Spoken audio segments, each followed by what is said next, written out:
Okay, so thank you very much, Jean-Baptiste. Of course, I would like to start by thanking all the organizers of this seminar, which is a very nice seminar, for the invitation and for giving me the opportunity to, well, to still give a talk in these troubled times. So today, the goal of my talk will be to describe some construction of finite energy blowing up sequences for some Yamabe-type equations. Okay, so you will see what this is all about in a second. Of course, I know that the context of online talk is not as if it were a real talk, but don't hesitate to stop me if you have any question, or just silently nod as my students if I ask if there is a question. And but yeah, don't hesitate to interrupt me. I would be glad to try to answer. So, so let me just start by briefly recalling the setting. And the setting is the one of, let's say, geometric critical elliptic equations. So throughout my talk, M will be a closed Riemannian manifold. Closed means compact without boundary, of dimension larger than 3. And I will be interested in equations of the following kind. Okay, so I will be interested in equations of the following form. Laplacian of u plus h times u equals to u to the power 2 star minus 1. Here, u will be positive solutions, and h will be C1 functions. Okay, and actually I will consider a parameter-dependent version of these equations. So here you see I'm letting h epsilon be a family of C1 functions, and u epsilon be a family of associated positive solutions of this equation. So just a bit of notations. Here, my Laplacian is the non-negative Laplacian, so it's minus the divergence of the gradient. This defines a non-negative operator when you integrate by parts. And what I denote by 2 star is the well-known critical exponent for the optimal embedding of H1 into Lebesgue spaces, right? So in dimensions larger than 3, 2 star is 2n divided by n minus 2. Okay, so today I will be interested in families of finite energy solutions for this type of equations, and probably the most well-known case, the most well-known equation belonging to this family here is the one that you get when you pick as h epsilon the following choice of function, so uniform choice of function, where h epsilon is given by the scalar curvature of the manifold times some dimensional constant. Okay, so here the constant takes the form n minus 2 divided by 4 times n minus 1. And in this case, when you replace h epsilon here by n minus 2 divided by 4 n minus 1 times the scalar curvature, you get the so-called Yamabe equation, which is a celebrated equation. So without going too much into the details, it arose in the 60s as a way to solve for metrics with prescribed scalar curvature into a conformal class. And it originated a vast amount of work in the last decades, particularly for what is related to compactness reasons for this equation here. And today, I will be interested in understanding the possible blow-up picture for this sort of equations. And I want to make things precise from now. I will only be interested in finite energy solutions that I will define in a second. We'll recall what they are. And for most of my talks, all my solutions will be positive, except maybe in my very, very last slide, if I have a few minutes left. And right now, I have to close the Zoom window to make sure I can see what's on the bottom of my slides. That's it. And just to anticipate, the purpose of my talk will be to construct sequences of solutions which display bubbling phenomenon, but will display what I will call a towering bubbling phenomenon, which I will describe in a second. Okay, the goal will be to construct a bubble tree with bubbles over bubbles concentrating at much faster speeds. Okay, so let me start by recalling what is known about finite energy solutions for this family of equations here. Oh, yeah, sorry. So again, I consider the same equation here. Laplacian of u epsilon plus h epsilon times u epsilon is equal to u epsilon to the power 2 star minus 1. So 2 star minus 1 is also equal to n plus 2 divided by n minus 2, if you're more used to this form. And I'm picking a family of function h epsilon, which converges in C1. And I'm just assuming that I have an associated family of solution u epsilon. Okay, so I will say that this family of solution blows up with finite energy if the infinity norm of this family blows up as epsilon goes to 0, but the H1 norm becomes bounded by some constant C, which doesn't depend on epsilon. Okay, so this is the finite energy part, and this is the blow-up part. And it's been known for almost 40 years now, since the seminal work of Brésis-Coron and Schroever, that if you're looking at finite energy solutions for these kind of equations here, then you get a profile decomposition in energy spaces. So to be more precise, you're sure that your family of solutions U epsilon here splits in the following form as a weak limit U naught, which always exists because of the finite energy assumption, plus a sum of canonical bubbling profiles, plus a remainder which is small in H1. Okay? And associated to this profile decomposition here is, of course, a quantification of the energy. I'm not going to describe here. But what matters here is that if your family of solution blows up, you know that you have at least one bubbling profile here, one of these BI epsilons. And these BI epsilons are, at least for positive solutions, okay, so that's a crucial assumption, they are classified and they're given by the following profile. Okay, so you see that my functions BI epsilon of x are functions globally defined on my manifold that depend on two parameters, xi epsilon, which is a center, I call it the center of the bubble, a scaling parameter mu I epsilon which goes to 0, and they have the explicit following form. Okay, they look like mu I epsilon to the power n-2/2 divided by mu I epsilon squared plus basically the distance squared from the center, everything at the power n-2 divided by 2. Okay, so this is a canonical profile decomposition for positive solution. It turns out that actually these bubbling profiles here are the canonical way to lose compactness for positive solutions. So let me spend maybe a few more seconds on these functions here, just to make clear what the role is in this topic here. And so these families here, they're really a Riemannian analog of some well-known family of functions in Rn. And it turns out that by having such a family of functions appear in the decomposition profile of your functions, is the only way to lose compactness for positive sequences of finite energy. Okay, and what do I mean more precisely by loss of compactness? I mean the following phenomena. So this family of functions BI epsilon here blows up as epsilon goes to 0, and you can see it, of course, because if you compute their value at the very center, you just find the negative power of mu epsilon that therefore goes to plus infinity as epsilon goes to 0. Okay? But the thing is that this family of functions here weakly converges to 0 in H1. This is something that you can easily check, while not strongly converging to 0. And you can prove that their H1 norm is equal to a dimensional constant plus some remainder. Okay, so here the remainder contains the Riemannian correction terms. This equality would be exact in Rn. Okay? And it turns out, of course, that this family of functions are the Riemannian analog of a classical family that of functions in Rn, those that are called the standard bubbles. So it's exactly the same expression, but you replace the Riemannian distance by just the Euclidean distance in Rn. And you see that otherwise is the same family of function that still depends on n+1 parameters, the center parameter xi and the scaling parameter lambda. And by the seminal work of Caffarelli, Giudas, and Struck, it's known that this family of functions here are the only positive solutions of this limiting equation in Rn. So they are the only positive solutions of the Yamabe equation in Rn for the Euclidean metric, which I denote by xi, sorry, too many xi's. And they're also the optimizers of the Sobolev inequality in Rn. Okay, so there's a reason why these bubbles occur, because up to scalings, the previous equation which I showed reduces to this limiting equation plus perturbation. So these are all well-known things, but it might be useful to have this in mind to understand what goes on, what will go on afterwards. By the way, Bruno, just a curiosity.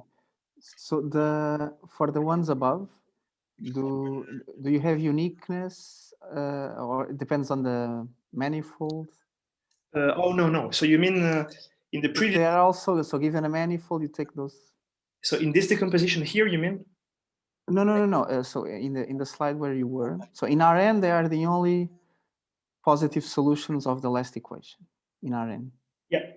Right. So now the BI epsilon, are they also the unique positive solutions of the problem in the of the Yamabe equation, for instance, on a manifold? Yes. No, they are not. Okay. They are. So these functions satisfy the Yamabe equation up to small order terms, They do not satisfy. Okay, okay. They're not Okay. So typically, the smaller order terms will so either the local geometry of the manifold in larger dimensions or the global one, but they are not exact solutions. Okay, thanks. And right, so this is what happens. So when you try to understand the typical loss of compactness for finite energy solutions of these equations, and it turns out that you can improve the profile decomposition in energy spaces that I described before, and this can lead you to obtain compactness results for finite energy solutions. Okay, so in particular, there's been work by Druet and Robert that proved that the Bresis-Coron and Struve decomposition that you had, so this decomposition of your sequence U epsilon as a weak limit plus a finite number of bubbling profiles, actually still holds in a stronger sense than the energy sense. So they proved that whenever you have a solution of sequences of critical elliptic equations as before that blows up with finite energy, then you can split it as a weak limit plus a sum of a finite number of these standard bubbles plus a remainder which is small in a stronger sense. Okay, so now it's not just in H1 anymore, it's pointwise. It means that literally if you evaluate U epsilon at the point X, you can really write it as U0 at X plus the sum of bubbles at X at first order plus a perturbation which is small compared to everything that comes before. Okay? And to be perfectly fair, I should say that the real difference with Struve's quantification result is that the original Struve result works more generally for Pallas-Mail sequences of the associated functionals associated to the energy. Okay, while this result here only works for solutions of the equation, which is normal in a sense because you recover something stronger, but therefore you need stronger assumptions. Okay. And if you use this, it turns out that you can track carefully the pointwise interaction between all the bubbles. And as a consequence of this, for instance, Druet obtained a compactness result. And they showed that if you look at the equation I wrote before with this family of functions h epsilon that were convergent, then Druet proved that if the limiting function h never touches this geometric threshold of the scalar curvature, so if the limiting function h never touches the Yamabe potential, then actually finite energy solutions cannot exist. Okay, so alternatively, if you're looking at families of positive solutions for this equation here, which are energy bounded, okay, well, as long as h epsilons converge toward the function that never touches the scalar curvature, and by not equal, I really mean never equal on all of them, then finite energy families of solutions here are always a priori bounded in an infinity. Okay, and therefore also in stronger norms by elliptic regularity. So you see that if you're looking for finite energy solutions that actually blow up, you need your limiting function h, that I will sometimes call the potential. You need your limiting potential to touch the scalar curvature threshold at some point. Okay, this is what we'll assume from now on. So let me just mention that everything that I say in this slide here is restricted for finite energy blowup, because there are various results for infinite energy blowup. There are in particular very nice constructions by Chen Wei and Yan, where they prove that if your function h is never equal to the scalar curvature, then in symmetric context, you can actually construct infinite energy solutions, to be fair, solutions whose energy goes to plus infinity. Okay, so everything that I say here is restricted to finite energy solutions and positive solutions. Okay, right, so this was a little bit the setting of what is known for compactness results. And this leads me to the context of my main result. Okay, so you see the conclusion of this slide is that if you want to have finite energy blowing up solutions, well, you need to assume that your function h epsilon converges somewhere to this Yamabe potential, okay, to this geometric potential. And this is what we shall assume from now on. Okay, so let me start by setting a bit the context of my result. According to what I just said, if I want to have finite energy blowing up solutions, I need a limiting potential which touches the scalar curvature. And for the sake of simplicity, I will just assume that all my functions h epsilon are epsilon perturbations of the following potential. Okay, so we'll assume that my functions h epsilon are this limiting geometric potential, n minus 2 divided by 4 times n minus 1 times the scalar curvature, plus epsilon times h, where h is now just some given function in C1, probably C0 would be enough, okay, in some cases. So the equation I'm looking at is this one.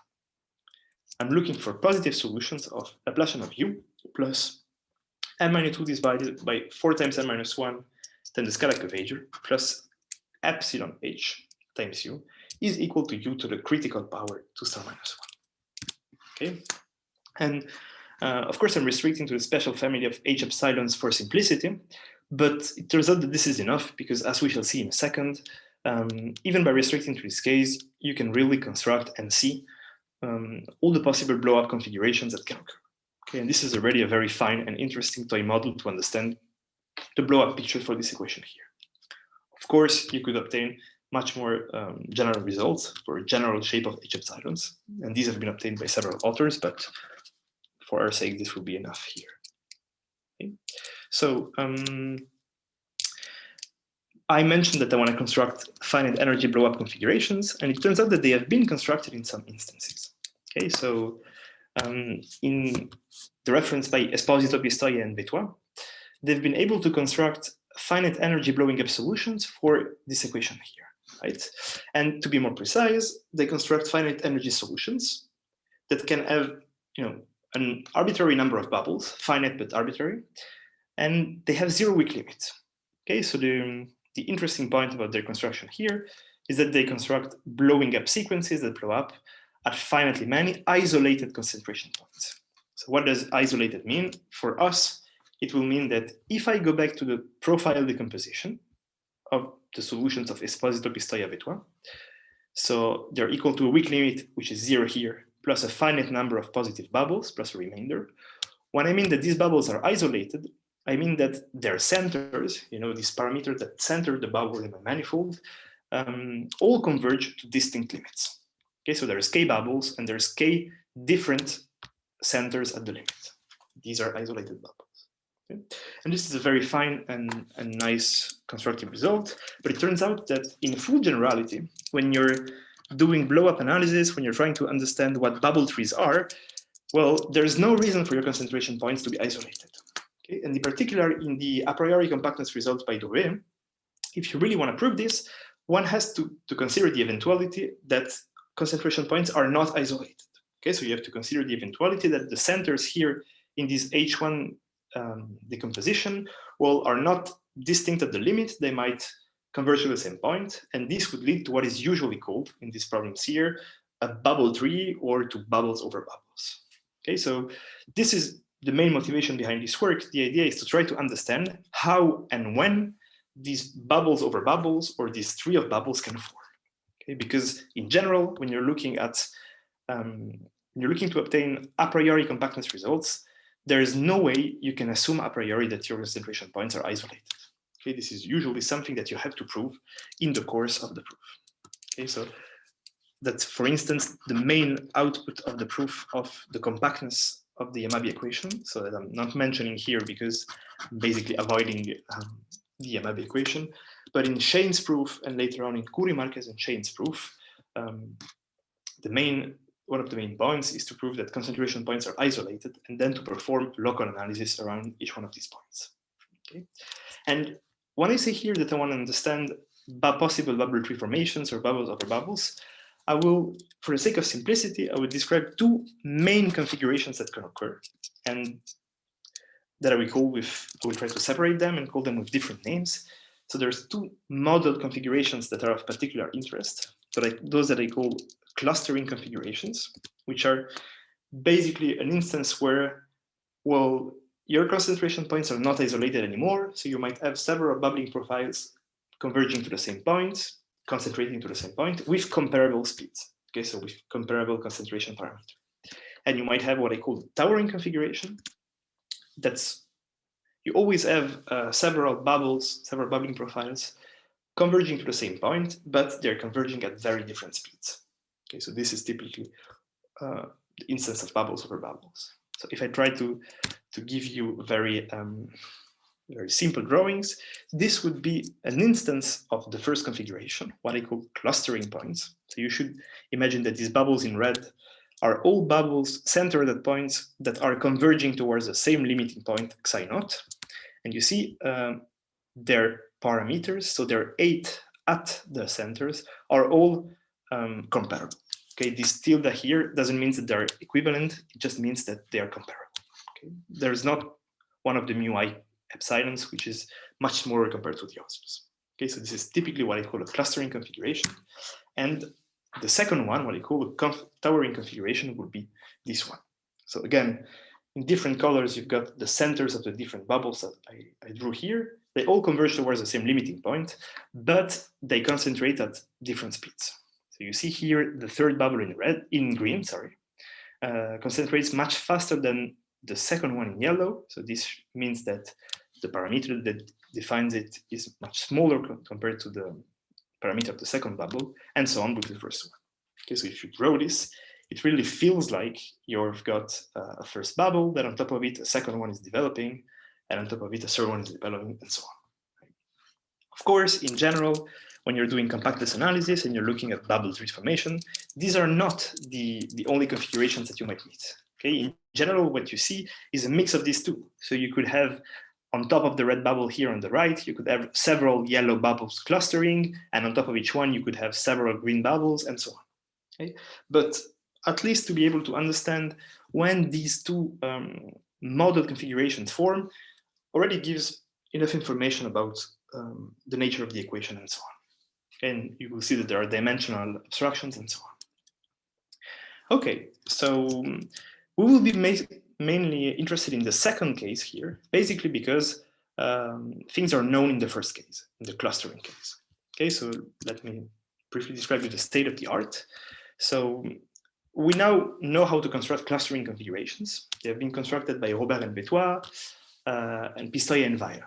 Okay, so these are in large dimensions. Okay, it's harder to construct clustering configurations in smaller dimensions, but they have been obtained in dimension 4 and 5 by Tizy and Betoit for families of equations which are slightly different. Okay, so there's a kernel at the limit in these limiting equations here. It's some sort, the paper by Tizy and Betoit is some sort of Linney problem for on negatively curved manifolds.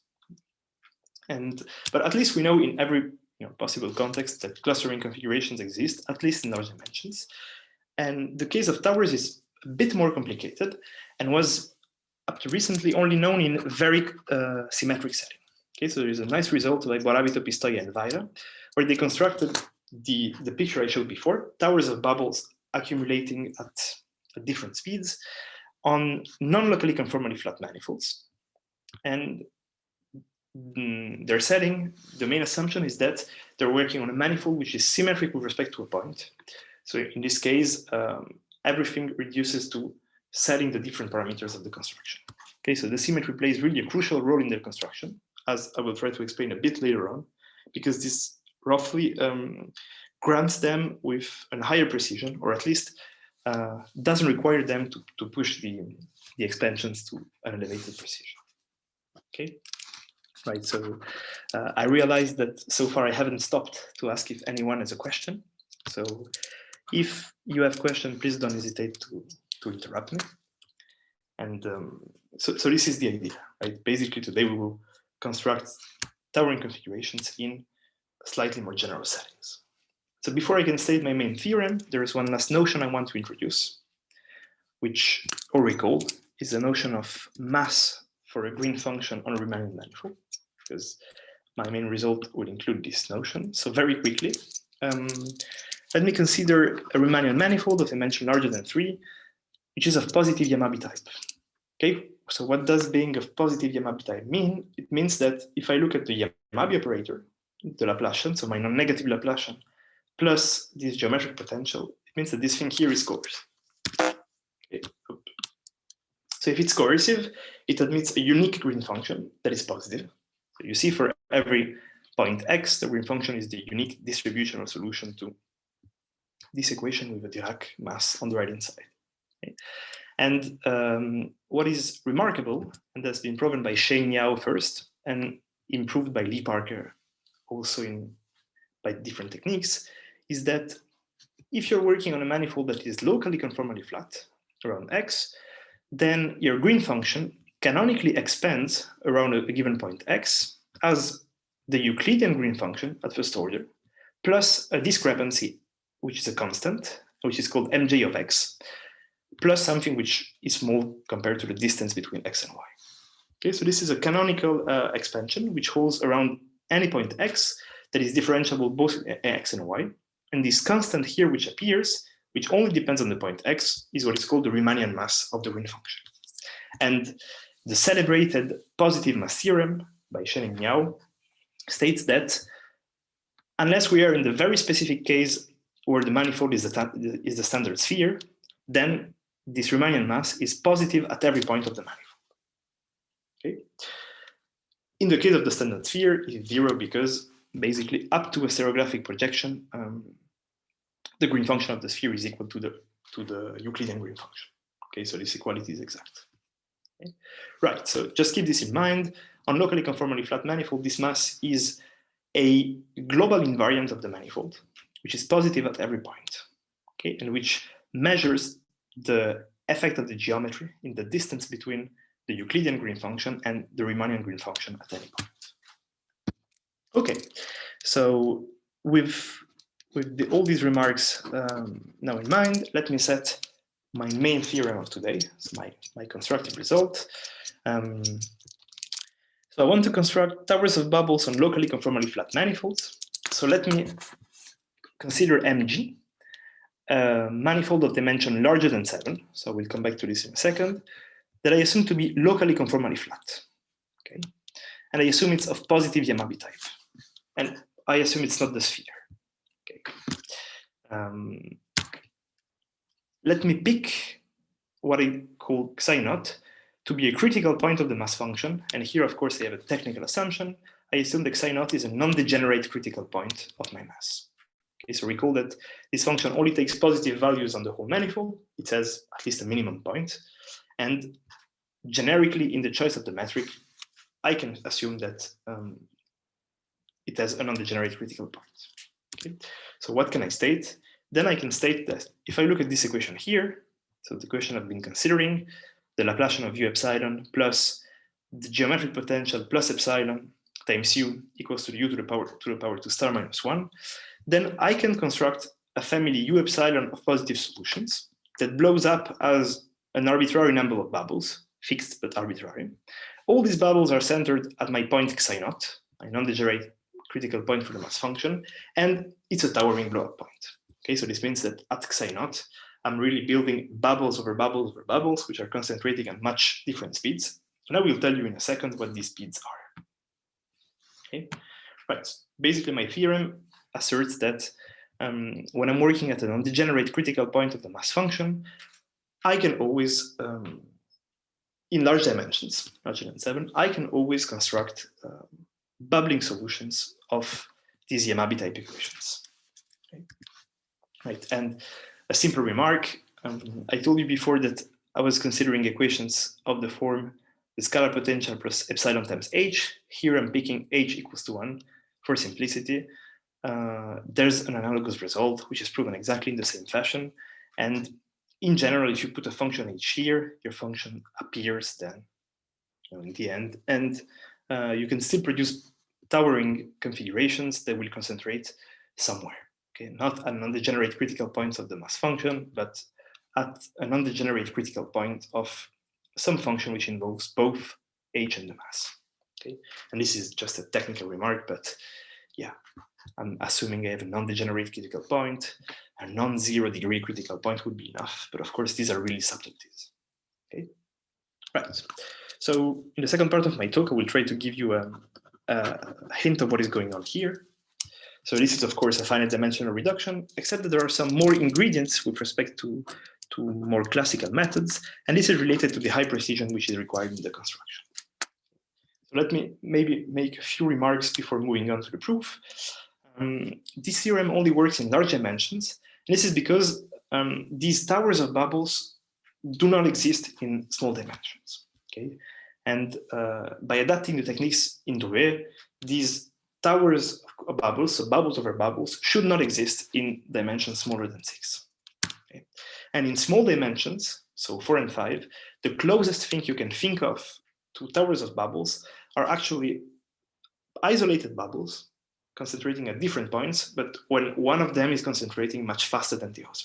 Okay, the idea is that the lower the dimension, the stronger the interaction between these bubbling profiles are, and in small dimensions, bubbling profiles can keep on interacting at finite distances. Okay, so in small dimension, having bubbles centered at distinct points but concentrating at different speed is basically the closest analog you can get to a tower of bubble. Okay, but this is just a remark. Maybe, I guess, the most important point in this result, as you shall see in the proof, this is what causes the biggest technical problems, is that I assume no symmetry assumption on my manifold M. Okay, and as I mentioned before, the non-degeneracy assumption on the critical point of the mass is generic on my metric, and the fact that I have a critical point is not surprising because, in general, again, by these point-wise compactness techniques, one can expect to have, when there are blowing up solutions of these kind of equations here, with this value of h epsilon, one expects them to concentrate at critical points of the mass. Okay? And this follows from the techniques that have been developed so for the finite energy compactness result by Roe, and in more generality, to see critical points of the mass by the techniques developed in the proof of the compactness of the Yamabe equation by Curie, Marquez, and Chain. Okay, so in particular by the very nice local analysis developed by Curie, Marquez, and Chain. Okay. And so I stated the result in the locally conformally flat case because it was the last case left open, let's say, and because it's usually the case that requires the highest precision, because you really need to reach till the level of the mass. But such a result in the non-symmetric case could be done also in the non-locally conformally flat case, okay, by the same techniques that I will now describe. And maybe one last thing to finish, just to show you what happens geometrically or to give you a hint. So these solutions here that I'm constructing, so these positive blowing up solutions of my equation that blow up like a sum of k bubbles that are concentrating one on top of the other, that are towering, can be seen a bit differently. So if you think in terms of conformal geometry, okay, so if you go back to the original geometric idea of the Yamabe equation, for the Yamabe equation, this u represents a conformal factor. So you can look at the conformal metric. So if you start from the original metric G, multiply it by u epsilon to the power of 4 divided by n minus 2, you get a metric that turns your manifold, as epsilon becomes very close to 0, that turns your manifold into something that looks like a connected sum of k spheres. Okay, so you see these wonderful pictures that I drew by hand on my tablet. That's the best I could get. But you see, basically, this is the idea. So you could see this sequence of solutions u epsilon that looks like as a sum of bubble. If you think of it in geometrical terms, you could see it as a conformal factor that turns your manifold as a sum of k bubbles. Okay, so you see the lowest bubble B1 would be the one acting on most of the manifold. So the lower part of B1, this thing that looks like a bubble, would be actually the most of the manifold outside of the first concentration points, and on top of this bubble, you will have bubbles that concentrate, creating this sort of you see, linear bubble tree. Okay, and each time in these neck regions, these are what will be in the course of the proof as gluing regions between the bubbles. They are, of course, very small. They shrink to 0, right? There's no energy in these neck regions here. And, you know, at the limit, you could see these sequences of limits as converging towards k disjoint spheres. This is basically what the Struve compactness result says at the level of the energy. Okay, so maybe some of you are more comfortable in viewing this in this way, but keep in mind that there is a geometric interpretation behind all of this. Okay, right, so in the 15-20 minutes left, I'll try to give you a proof of this main result. So unsurprisingly, this is a gluing result that goes through some sort of Lyapunov introduction. Okay, so let me briefly recall the basis of the method, because by now it's well known to many different people. So very quickly, what is the idea? The proof goes through a finite dimensional reduction. What does this mean? It means that for each bubble, we choose a set of n+1 parameters. So the centers xi epsilon, the scaling parameters mu I epsilon. So there's n parameters in xi, 1 in the center, and there's k bubbles. Okay. We assume that the parameters scaling ones go to 0 and the centers converge to the same point. Okay. And what do? We just look for a solution as in the Struve decomposition.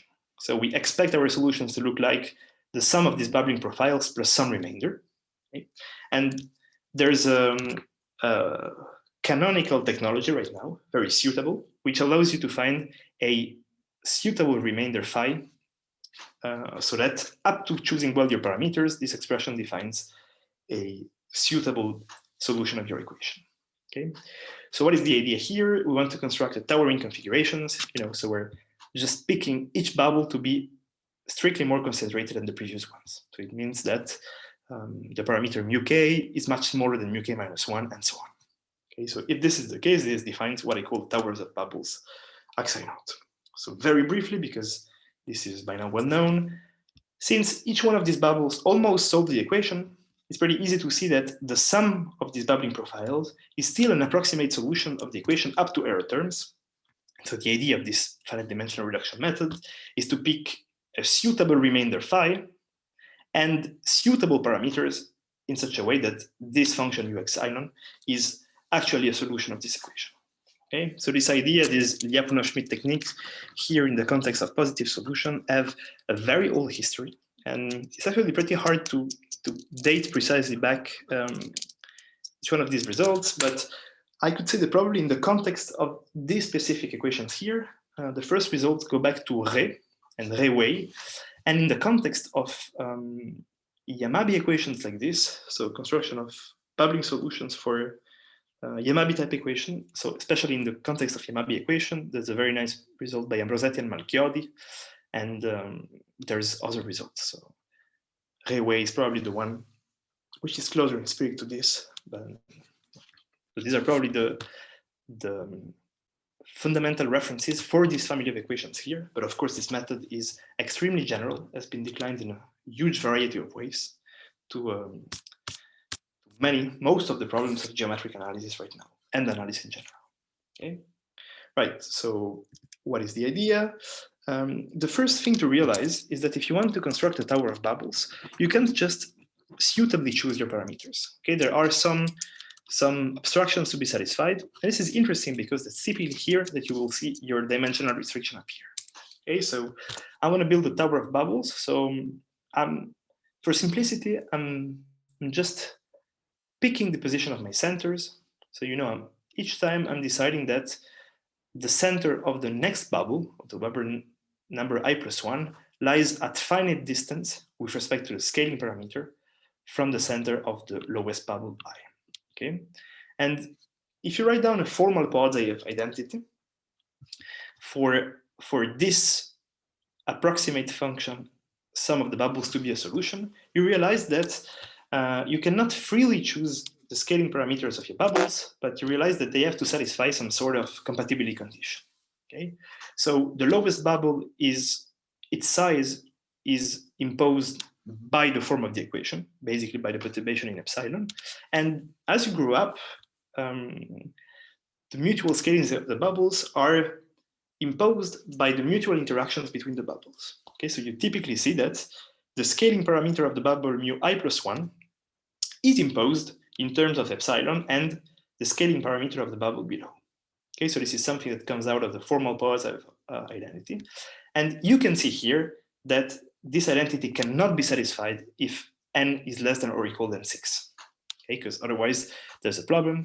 You see, for n equals 6, you would find that epsilon goes to plus infinity, which cannot exist. Okay. Of course, this is not a proof that such configurations cannot exist in small dimension, but it almost is a proof, because this is typically what you would get from a general a priori estimate. Okay, so this is just to convey the idea of why large dimensions are important here.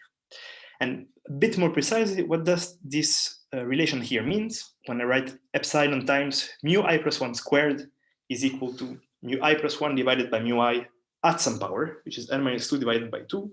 Well, if you're used to these computations and you've already done them a few times, you understand what is going on. Otherwise, just believe me. What this equation here shows is that each one of the bubbles in the construction only sees and interacts with the bubble that stays right below it.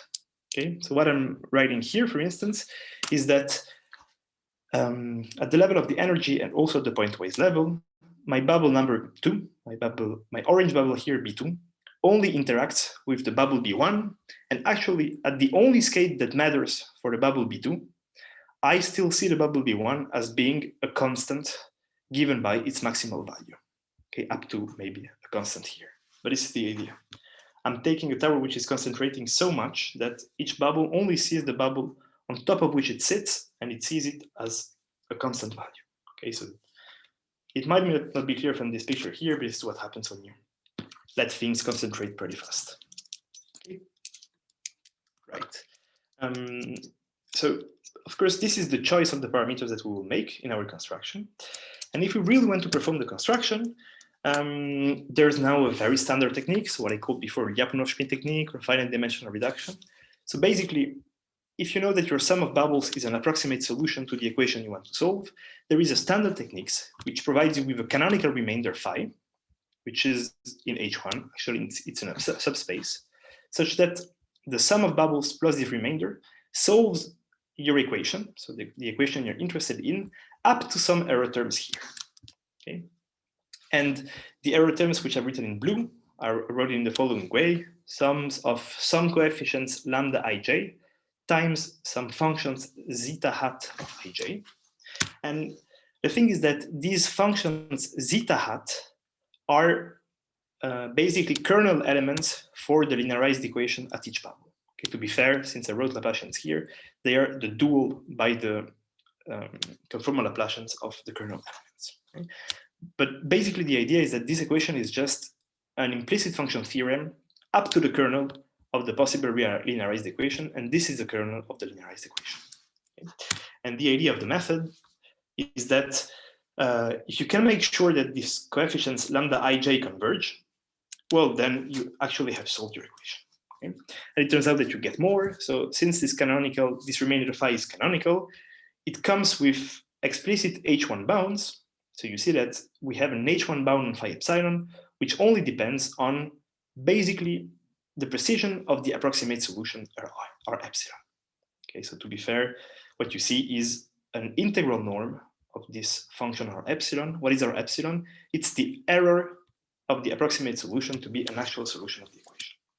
Okay? Right, so I don't want to detail this because this is really well known. And how do you conclude the proof? The point is that your coefficients lambda ij here, they depend on all the parameters of the construction. So they depend on the center and on the aids of the bubbles. And if you can make sure that by picking the correct weights and centers, you annihilate those coefficients, then you're done.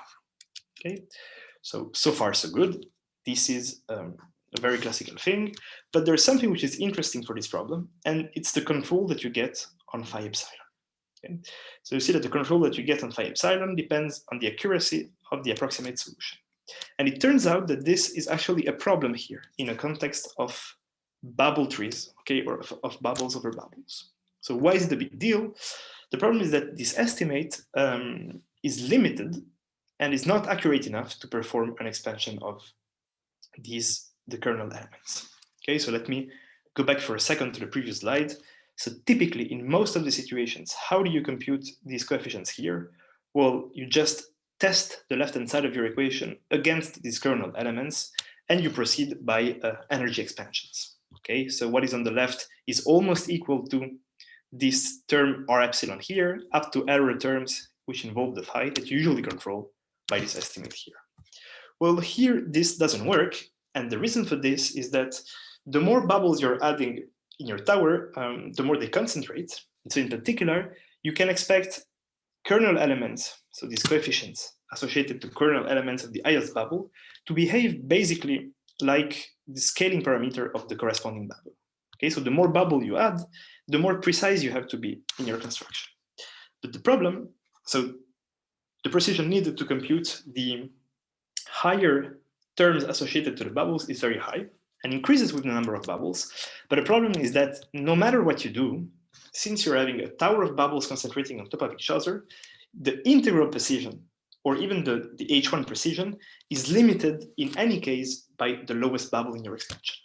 Okay, so this is something that is not necessarily easy to see, but if you really think back with my example, I don't know how.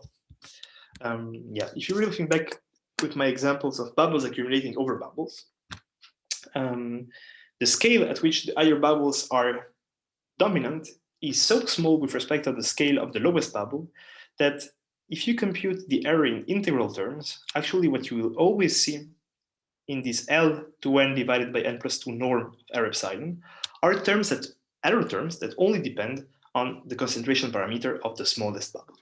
Okay? And if theoretically you could solve this problem by improving the precision of your approximated solution enough, this is actually not feasible in practice, because the more bubbles you add, the more you need to be precise. And it turned out that the precision that you would need on the lowest bubble does not only depend on the lowest bubble itself, but also all the possible mutual interactions at all stages with all the previous bubbles. Okay, so in particular, the problem here is that the limitant terms in this H1 control here do not depend on the precision of the bubbles themselves. So you could pick bubbles as precise as you want. They just depend on their mutual interactions at the scale in which they interact. Okay, and there's not much you can do about this here. So if you really work in terms of energy norms, this is not satisfactory, and this is not precise enough. Okay? And for instance, in the only previously known work where people constructed bubble towers, in Morabito, Pistoia, and Vaira, the authors had a very nice idea, and they could overcome this difficulty by, instead of working with one remainder, by splitting the remainder in several terms, in k different remainders adapted at each scale. Okay? But this worked in the case because they were working with a symmetric setting.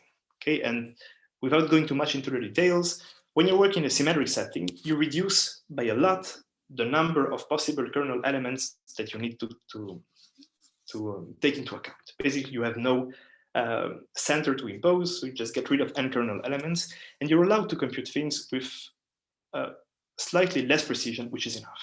Okay, so even this method of Pistoia-Vaira, Morabito-Pistoia-Vaira, of splitting the remainders, would be probably ineffective here because the centers of the bubbles also have to be constrained. So very briefly, how do we overcome this? Well, we need to run some asymptotic analysis method to actually improve the precision of this syntax.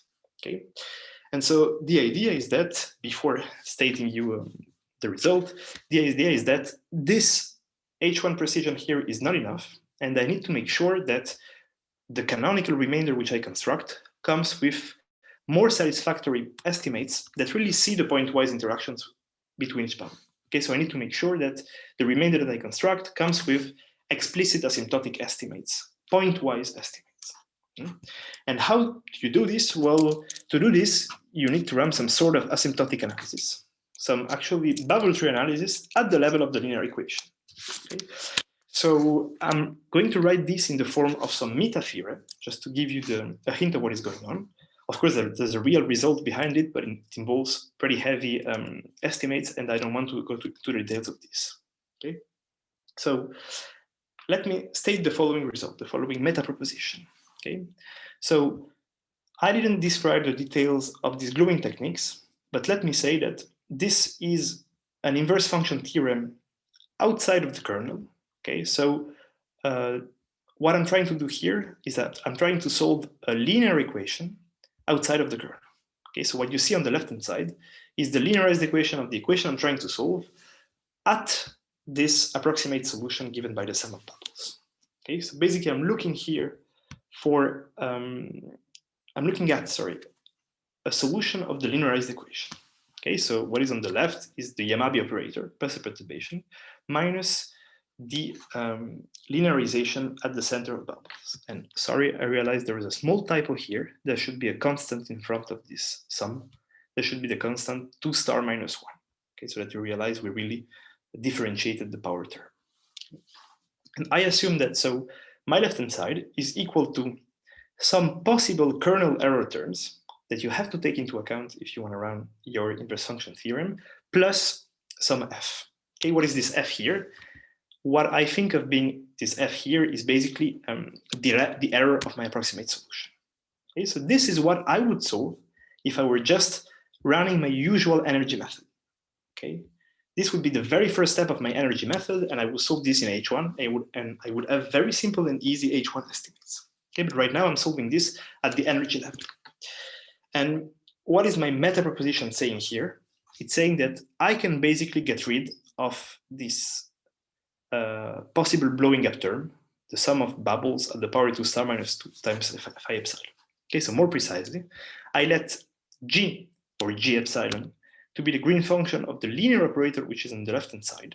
So to be the green function of Laplacian of G plus the scalar curvature plus epsilon.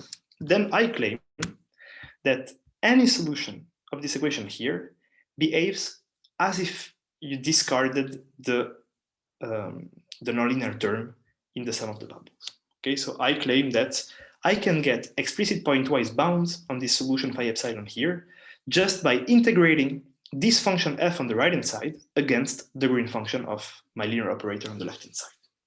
Okay? So of course, I write it as a meta proposition because technically speaking, f comes with estimates. So technically speaking, what you're just stating is that phi epsilon comes with the correct estimates that you would obtain if you plugged f against your green function. Okay, so maybe to make things a little bit clearer, what am I trying to do here? So I'm looking at any solution of this equation, and here, I'm sorry, there's again the same typo with the constant 2 star minus 1, which is missing. And I'm saying that basically whenever I look at solution of this equation here on the left, they roughly behave as if they solved a much simpler equation, which is just the following one. So any solution here of this equation, which is orthogonal of all these kernel elements, behaves as if they satisfied just a simple linear equation given by the Yamabe operator perturbed on the left and the right-hand side of all this. Okay? And what this meta proposition tells you is that actually you can get, by writing this down, you can get explicit pointwise estimates in the remainder just in terms of the pointwise estimates that are given by this f. And since this f is the error term in your construction, this f sees all the possible pointwise interactions between all the bubbles at all the scales. Okay? So basically what you get when you solve this equation here is a precise description of how your remainder incorporates the mutual interactions of all the bubbles at each scale. And something I didn't say, in the course of this analysis, since your coefficients here, lambda ij, are uniquely defined, you also get an estimate on these coefficients here. Okay, so you basically see them disappearing, and you see that all this right-hand side here, sum of the lambda ij's, gets in some sense, incorporated into the f. Okay, so you can estimate everything in the course of the proof. Okay? And as I told you, this is an idea. This is just the idea of the method, but there are explicit statements and there are explicit pointwise bounds behind all of this. Okay. So how is this proved? I'm just going to give you the argument. You have to suffer somewhere in a way, and there's nothing for free. So actually, you prove this meta proposition by running down some bubble tree analysis. So there's some asymptotic analysis going on here, and you basically start from the highest bubble in your tower of bubbles, and you realize that because of the shape of the equation, you can, by starting with nothing basically, just the fact that the H1 norm of phi epsilon goes to 0, well, you can obtain sharp pointwise bounds on the phi epsilon. So you see, you first obtain pointwise bounds on phi epsilon on the green region, so on the region where the green bubble is dominant. And this region, they depend on everything which is in the equation. So they depend on the value of these lambda ij epsilons. They also depend on the value of phi on all the region that comes after. So they depend on the value of phi, on the region where the orange bubble is dominant, and so on. Okay, so the idea is to, at each step, obtain pointwise estimates on each one of the bubbles and iteratively push them down. Okay, so propagate them down towards the end of the tree of bubbles, and by at each step tracking down what is going on till you push them down to the lowest bubble. Okay, so in the end, what you obtain in this red region where now the red bubble is the dominant, well, you obtain an estimate, pointwise estimate, which really sees and takes into account everything that happened before on your solution phi. Okay, and the idea is that now that you've obtained these precise estimates on the whole manifold, well, some magic apple, which is absolutely not magic, it's just because you're working outside of the kernel. So once you've got your estimates on the full manifold minus the region where the towers of bubbles are, you can just improve your estimates outside of the region where the bubbles are. And once you've got improved estimates in all of M minus the bubble, you can repropagate them back till the top of the bubble. Okay, so I'm being very sketchy here. I'm not telling you exactly what I'm doing, but it's basically, it's a classical bubble tree analysis where you propagate things down, there's an induction, you track everything which is happening at each step. You are able to improve things at the level of the very last bubble, the lowest one, and then you can propagate everything back to obtain sharp estimates. Okay, what is hard here is that you really have at each step to keep track of everything which is happening, because you want to make sure that the precision of your remainder is optimal at the level of each bubble. Okay, and since each bubble is concentrating much faster than the previous one, you can't just rely on the precision given by the lowest one. That's why we're doing all of this. Okay, so you have to track the precision of each bubble, so at the correct precision at around each one. Okay, so you can do this, and then you get accurate estimates. So, and how do you conclude the proof? The idea is that you can really see this equation when there is some bubbling as some perturbation from a linear problem. Okay, so once you've got your sharp linear theory, by sharp I mean your linear theory with estimates which are accurate enough, well, you're almost done. Okay, because then you can prove that the remainder that you obtain with the classical Lyapunov-Schmidt method in H1 actually still comes with these sharp pointwise asymptotics for the linear result that you obtain. So in the end, you realize that what you constructed by this Lyapunov-Schmidt reduction is a remainder that is not just small in H1, but it's small in stronger spaces and actually comes with explicit pointwise bounds adapted to the scale of each bubble. Okay?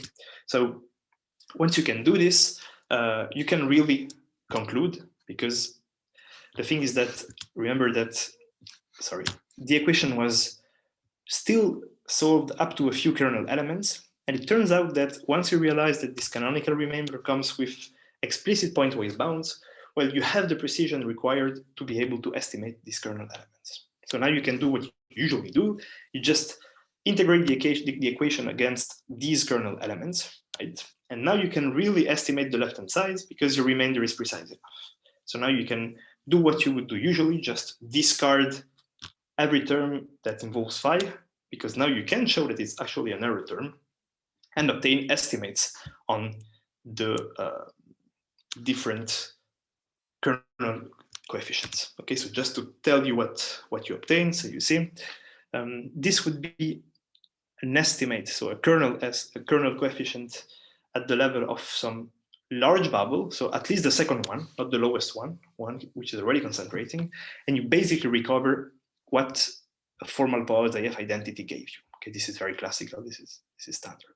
Okay? So this is what you recover at the level of the first. So this zero here would be the coefficient which corresponds to derivative with respect to the parameter for those which are used to this method. And if you were to track what happens at the level of derivative with respect to the centers, then you would see the position of the center of the bubble I at the scale of the lowest bubble. Okay, I don't want to go too much into the details. And just the last thing, there was a condition in my theorem on the bubble. So where does the condition on the bubble come from? So this is classical now. The condition on the bubble comes from the lowest bubble. Okay, because typically you can prove that the kernel coefficients for the very last bubble, so for the less concentrating ones, they actively see the derivative of the mass function at the point in which you're concentrating. Okay, so to make them vanish, you really want to center them at some critical point of your mass function. Okay, and to make sure that even this remainder vanishes, you need to make sure that you have a critical point with 0 degree of your mass function. Okay, so this is just to give you an idea where the assumptions come into play. And once you've done this expansion, you can conclude your theorem. Okay, and again, insisting on the reason why we need to go through all these bubble tree analysis and so on. If we just had an H1 control on over remainders, we would not be able to get these expansions. Actually, so then it depends on the dimension, but in most of the cases, you wouldn't even be able to obtain this second expansion here, okay, for derivatives in space. Okay, right. So I'm running a bit out of time, and I will stop here. I'm just going to mention, without giving any detail, that the very same technique that I described on Riemannian manifolds in large dimensions can be applied to bounded subset of Euclidean space and give you exactly the same technique, family of towers of sign-changing solutions to the Bressis-Nierenberg problem. Okay? There is a formal analogy between several things, and maybe now it doesn't make sense why positive solutions on Riemannian manifolds become sign-changing ones on Euclidean space. I don't have time to go into the details of this, but there's an analogy and this still works. Okay, so thank you very much for your attention, and I'm going to stop here.